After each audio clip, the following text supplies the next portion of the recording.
আগে যে ধরনের নির্বাচন হচ্ছিল সেটা হচ্ছে লোক দেখানো নির্বাচন। নির্বাচন সংশ্লিষ্ট সবাইকে সেই জন্য একটা প্রকৃত নির্বাচন কি করে আয়োজন করতে হয় সেটা ট্রেনিং দিতে হবে, কার কি ভূমিকা সেটা পরিষ্কার থাকতে হবে, দরকার হলে রিহার্সাল নির্বাচন করতে হবে যাতে অনুশীলন হয়। উনি আরো বলেছেন যে নির্বাচন ফেব্রুয়ারি অথবা এপ্রিলে হবে।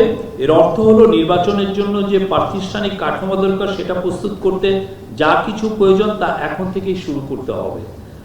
আর উনি বলেছেন নির্বাচনের জন্য পর্যাপ্ত লোকবল আছে কিনা এটা এখনই খুবই দ্রুত এটা জানতে হবে। যদি নতুন নিয়োগ করতে হয় তবে নিয়োগ প্রক্রিয়া এখন থেকেই শুরু করে দিন। তাদের জন্য পর্যাপ্ত প্রশিক্ষণের ব্যবস্থা করুন। প্রতিদিন ট্রেনিং হবে। ডিসেম্বরের মধ্যে সকল প্রস্তুতি শেষ করতে হবে, চিফ অ্যাডভাইজার বলেন। আরো উনি বলেছেন আগে যে এটা তো আমি বললামই, উনি বলেছেন যে টেলিভিশন সোশ্যাল মিডিয়ায় ভোটারদের জন্য নির্বাচনের নিয়ম বর্ণনা ভিডিও কন্টেন্ট উনি তৈরি করতে বলেছেন যাতে ভোটাররা খুব পুরো তাদের প্রশিক্ষিত হতে পারে। টেলিভিশন সোশ্যাল মিডিয়ায় এই ভিডিওগুলো প্রচার করতে হবে। উনি বলেছেন জরুরি নম্বরগুলো সবার কাছে পৌঁছে দিতে হবে যাতে কোনো ভোটারের অসুবিধা হলে সঙ্গে সঙ্গে ফোন দিতে পারে। কন্ট্রোল রুমের সঙ্গে ভোটার জন্য সরাসরি কানেক্ট থাকতে পারে।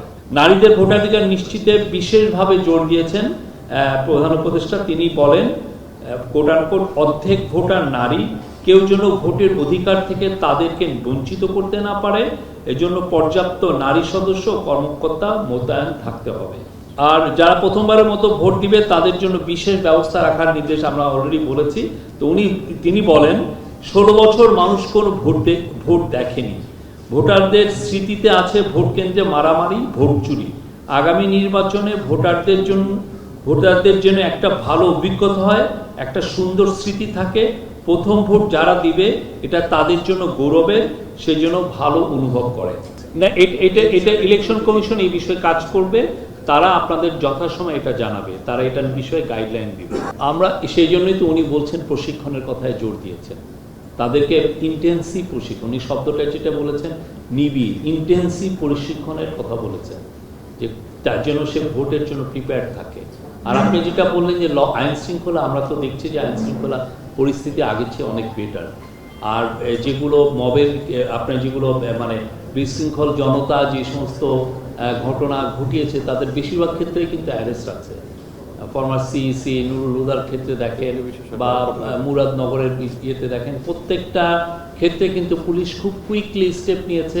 প্রত্যেকটা ক্ষেত্রে পুলিশ অ্যারেস্ট করছে, আপনারাই রিপোর্ট করছেন। আর এগুলো বিষয়ে উনি তো বলেছেন যে আজকের তো আমরা প্রথমেই বললাম, উনি বলেছেন আইন শৃঙ্খলা বাহিনীকে আরো কঠোর হতে, নির্বাচনকে সামনে রেখে।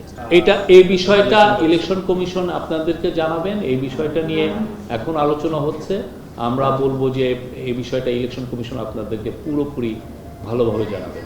রিহার্সাল হচ্ছে এটা হচ্ছে যে দেখুন একটা কেন্দ্রে একটা ইলেকশনটা কিভাবে হবে, ওনারা একটা ধরেন একটা মক ভোট করে ওরা এইটা একটু জানলেন যে কিভাবে কি না এটা এরকম কিছু, এটা খুবই ওই প্রশিক্ষণের পার্ট। মানে আমরাই করছি, করে দেখছি। এই তারা থাকবেন কিনা জানি না, বাট নির্বাচনের সময় সেনাবাহিনী স্ট্রাইকিং ফোর্স হিসেবে থাকবে।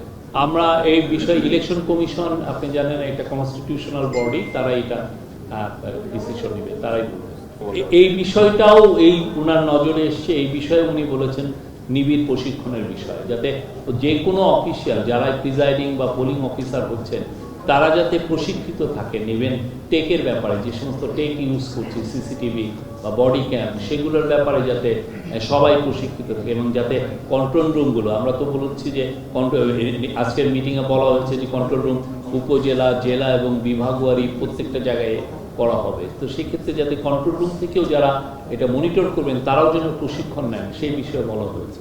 এটা কিন্তু উনি বলে, আমরা যে শব্দটা বলেছি যে উনি খতিয়ে দেখতে বলেছেন যে কারা কাকে এবং যতটা সম্ভব যাতে এই কন্ট্রোভার্সিয়াল যারা লোকজন যারা ওই সময় আপনারা জানেন অনেক অফিসিয়াল খুব অতি উৎসাহী হয়ে এই রিগিংয়ে হেল্প করেছেন, আমরা যতটা সম্ভব এদেরকে সরিয়ে যাতে ইলেকশনটা করা যায়।